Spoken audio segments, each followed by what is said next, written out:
บิ่งเขาบ่ให้ขายบ่หรือว่าตั้งอันมันอันแม่มันอันแต่ว่าเลขลาวเขายังบ่ได้อันเนาะเลขใบเอ็ดบ่ฝนสิตกแล้วพาพี่พี่น้องเลาะทงไห้ทงนาก่อนบางเทื่อเพิ่นเอากาแล้วบางคนก็ไถหุดนาแล้วนะพี่น้องปีนี้ฝนตกซ่าปีนี้พาพี่พี่น้องออกไปเลาะทงนาก่อนว่าสิเป็นจังไดเนาะไปติดตามแบบยาวๆพี่น้องว่าสิเป็นจังไดทงนาแถวบ้านบ่อแปลงนี่แหละ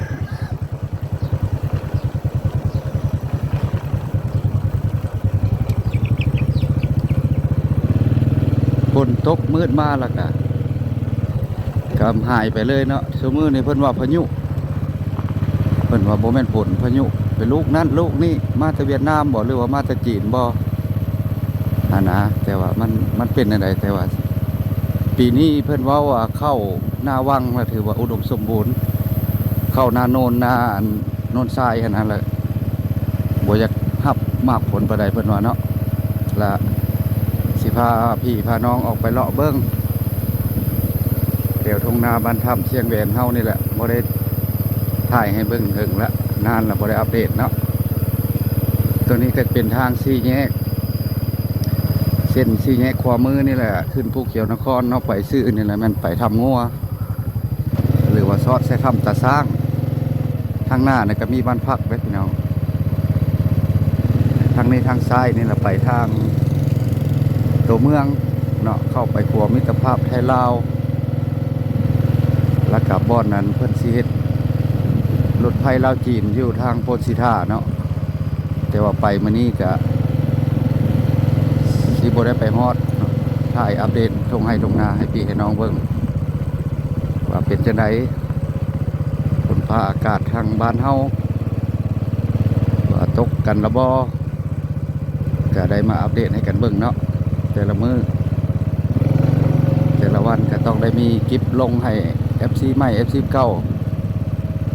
มาได้เบิ่งได้ชมกันเนาะทางต่างประเทศหรือว่าทางต่างแปลงเฮาเนาะถ่ายบรรยากาศติดตามกันเด้อพี่น้องเด้อฝากติดตามเด้อถ้าว่ามีโฆษณาเข้าเนาะก็ขอให้พี่น้องอย่าข้ามโฆษณาเนาะพอได้เป็นสะพานบุญค่าน้ำมันพอเดินทางเล็กๆน้อยๆเนาะโอ้แดดแท้ตอนนี้บริเวณบรรยากาศตรงไหนตรงนาบางบ่อนเพิ่นก็เอาตะกร้าแล้วไถตะกร้าตะมุงเนี่ยทางนี้ก็ไถน้องๆเพิ่นเลิกเรียนทางนี้ยังบ่ได้ไถในทางมาฝนกระตกยิ้มยับยิ้มยับยิ้มยับยับกล้องตัวนี้ก็สู้แสงแดดบ่อยากได้ก็บ่อยากแจ้งอยากใส่ไปเลยพี่น้อง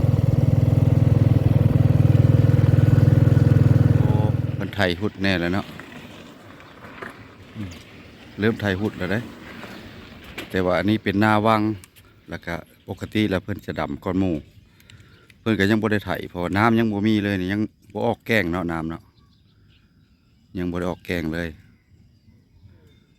เดือน7พุ่นแล้วเพิ่นว่า8 2หนบ่ปีนี้เนาะ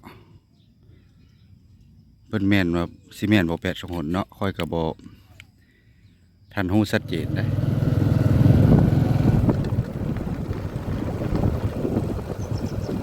ถือว่ายังบ่ได้ไถหุดนาบางคนก็ไถแล้วเพราะว่ามันบ่มีน้ำไถมันก็แข็งนะปักไถลงก็บ่ได้แข็งเดือน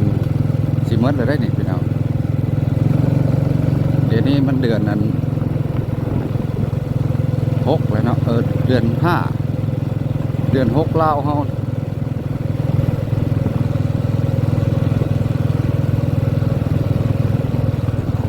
สิหมดแล้วมื้อนี้ก็ที่26ละ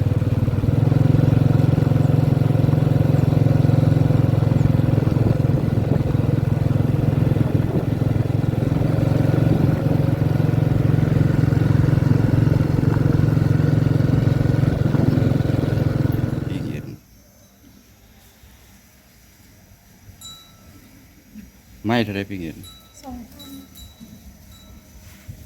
เป็นชุดเด้อ 20,000 น้องเพราะว่า